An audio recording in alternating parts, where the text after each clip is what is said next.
9 বছর আগে আমি জানতামও না যে এই ছোট্ট একটা ইউটিউব চ্যানেল দিয়ে একদিন আমার পুরো জীবন বদলে যাবে। কিন্তু আজকে 5 মিলিয়নের বেশি মানুষ আমার সাথে থাকার পরেও আমাকে একটা সত্য কথা কিন্তু স্বীকার করতেই হবে, আমি কিন্তু এখনো জিতিনি। আমার ভিডিও আগের মতো নিয়মিত হয় না, আমার ভিউ আগের মতো নাই, আর সব থেকে কষ্টের কথা কি জানো, তোমাদের সঙ্গে আমার সেই আগের কানেকশনটাও নেই। তাই এই ভিডিওটা কোনো সেলিব্রেশন ভিডিও না, এটা আমার 9 বছরের হিসাব। একটা ফোন, একটা নাম। 30 জুলাই 2017। তখন ছিল না কোনো বড় সেট আপ, ছিল না কোনো ভি ব্যাজ, ছিল না কোনো টিম, ম্যানেজার, স্পন্সর কিংবা 5 মিলিয়ন সাবস্ক্রাইবার। ছিল শুধু একটা ফোন আর একটা নতুন ছোট্ট পিচ। ফ্রি ফায়ার প্রতি পাগলামি আর একটা নাম, ইটস কাব্য। এই ভিডিওর যেই উন্মাদনা এই নামকে ঘিরে। আর প্রথম ভিডিওটা একদমই পারফেক্ট ছিল না, গেম প্লে ল্যাগ করতো, মাইক্রোফোন ভালো ছিল না, এডিটিং অনেক সাধারণ ছিল, কিন্তু একটা জিনিস অনেক স্ট্রং ছিল। আমি সত্যি এনজয় করতাম। আমি ক্যামেরার জন্য খেলতাম না, আমি খেলতাম কারণ এই গেমটা আমার নিচে একটা পৃথিবী ছিল। আস্তে আস্তে মানুষ নামটা চিনতে শুরু করলো, তারপর ধীরে ধীরে কেউ আমার গেম প্লে নিয়ে আমার প্রতি আসক্তি দেখালো, কেউ স্নাইপারের জন্য আসলো, কেউ রাগ দেখার জন্য, আর কেউ আসতো শুধু এইটা দেখার জন্য যে আজকে কাব্য কি পাগলামি করবে। তখন 60 FPS সবসময় ছিল না, কিন্তু কনফিডেন্স ছিল 600 FPS এর মতো। ভিডিওতে ফুল ছিল, গেম প্লেতে ফুল ছিল, কিন্তু ইমোশনটা ফেক ছিল না। সেই কারণে একটা ভিউয়ার অন্য একটা ভিউয়ারকে নিয়ে জাস্ট টানা হ্যাচড়া করে নিয়ে চলে আসতো কাব্য গ্যাংকে বানানোর জন্য। এই সময় যখন আমরা আস্তে আস্তে গ্রো করা শুরু করলাম, এই চ্যানেলটা শুধু আমার থাকলো না, এটা হয়ে গেল আমাদের। আমরা হয়ে গেলাম কাব্য থেকে কাব্য গ্যাং। তোমরা আগে ডিফেন্ড করেছো, ভুল করলে গালি দিয়েছো, জিতলে নিজের জয় মনে করে সেলিব্রেট করেছো। অনেকেই ছোটবেলায় আমাকে দেখা শুরু করেছিল, আজ তারা কলেজ, ইউনিভার্সিটি, কেউ চাকরি করতেছে, কেউ আজকে কন্টেন্ট ক্রিয়েটর হয়ে গিয়েছে। সময় বদলেছে, কিন্তু একটা আওয়াজ এখনো বদলায়নি। Bang bang, it's Kavya gang. So guys, prime Kavya কবে আসলো? তো তারপর শুরু হলো এমন একটা সময় যেটাকে তোমরা এখন বলো প্রাইম কাব্যের সময়। Custom challenge, creator versus creator, prank, revenge, sniper fight, অসম্ভব ক্লাস, আর এমন সব মোমেন্ট যেগুলো আজও তোমরা কমেন্ট সেকশনে আমাকে মনে করিয়ে দাও। কখনো অপোনেন্ট ছিল পরিচিত ক্রিয়েটর, কখনো নিজের টিমমেট, আবার কখনো সাবস্ক্রাইবার, কিন্তু প্রতিটা ভিডিওতে একটা প্রশ্ন থাকতো, শেষ পর্যন্ত জিতবে কে?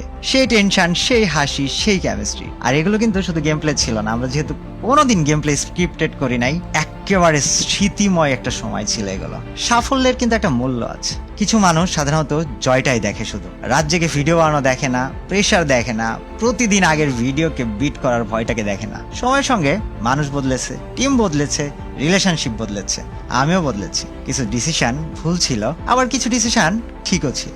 অনেক পুরাতন ভিডিও হারিয়ে গিয়েছে, অনেক মোমেন্ট কখনো ফিরে আসবে না। আর কখন যেন কন্টেন্ট বানানোর আনন্দের জায়গায় কন্টেন্ট আপলোড করার প্রেশারের মধ্যে ঢুকে গিয়েছিল, সেই আমাকে আমি আর ফিরে পাবো না। আমি রিদম হারিয়েছিলাম। গত কয়েকটা মাসের সত্যিটা তোমরা দেখেছো। আমি ইরেগুলার ছিলাম, একটা ভিডিও দিয়েছি, তারপর হারিয়ে গিয়েছি, কামব্যাক বলেছি, কিন্তু সেই কামব্যাককে ধরে রাখতে পারিনি। আমার কাছে কারণ আছে, ব্যস্ততা ছিল, জীবনে অনেক কিছু ঘটেছে, কিন্তু রিজন দিয়ে চ্যানেল রিবিল্ড হয় না। কনসিস্টেন্সি লাগে, স্টোরি লাগে, আর সবচেয়ে বেশি লাগে অডিয়েন্সের ট্রাস্ট। আমি অ্যালগোরিদমকে ব্লেম করতে পারি, কিন্তু অ্যালগোরিদমের আগে আমার নিজের দিকে তাকাতে হবে। আমি কি এমন একটা ভিডিও বানিয়েছি যেটা তোমরা শেষ পর্যন্ত দেখতে চাও? আমি কি সেই কাব্য ছিলাম যার পরের ভিডিওর জন্য তোমরা অপেক্ষা করতে? সত্যি কথা হচ্ছে, সব সময় থাকলেও এবার ছিলাম না।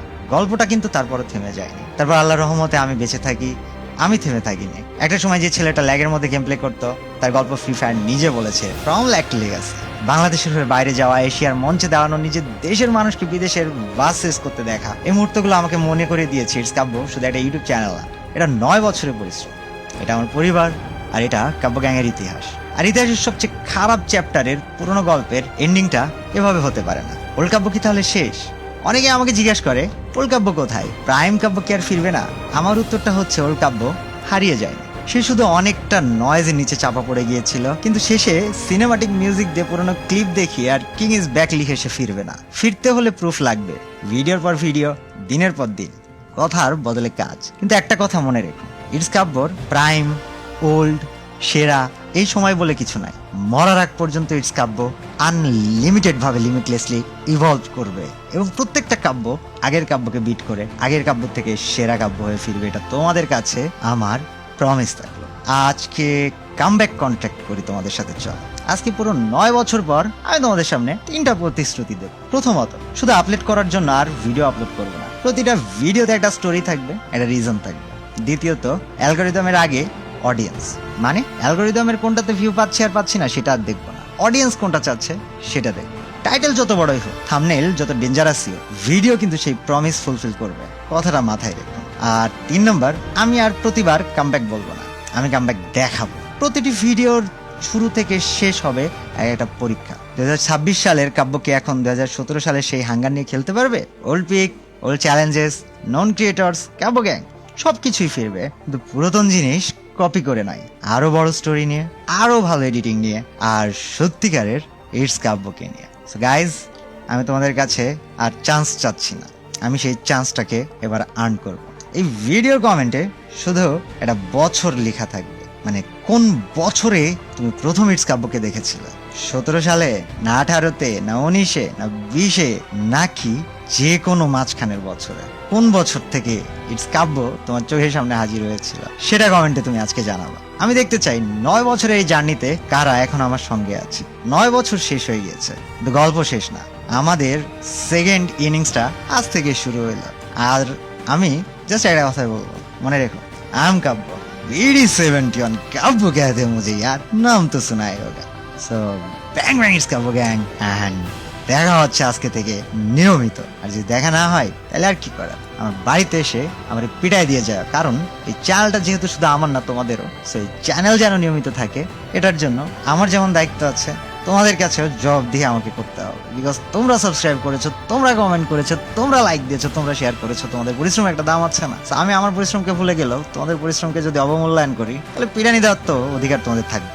সো গাইজ, নতুন ইউটিউবার এসছে, নতুন বাচ্চা কাচ্চা, নতুন প্লেয়ার, নতুন পাওয়ার, নতুন নাম আর নতুন গেম প্লে, বাট আমি ভাইয়া একটু মনে রাখতে হবে যে ইটস কাপ হচ্ছে সেই নাম যে ফ্রি ফায়ার বাংলাদেশের সবার পরে এসে একটা ঝড় তুলে সবাইকে জাস্ট ওয়াইপ আউট করে দিয়েছিল, এবং একটা সময় পিড়াইতে পিড়াইতে পুরো দুনিয়ারে পিড়া বাড়িতে এসে একটু বিশ্রাম নিয়েছিলাম, আর এই বিশ্রামটা 4 বছর পার করে দিয়েছে।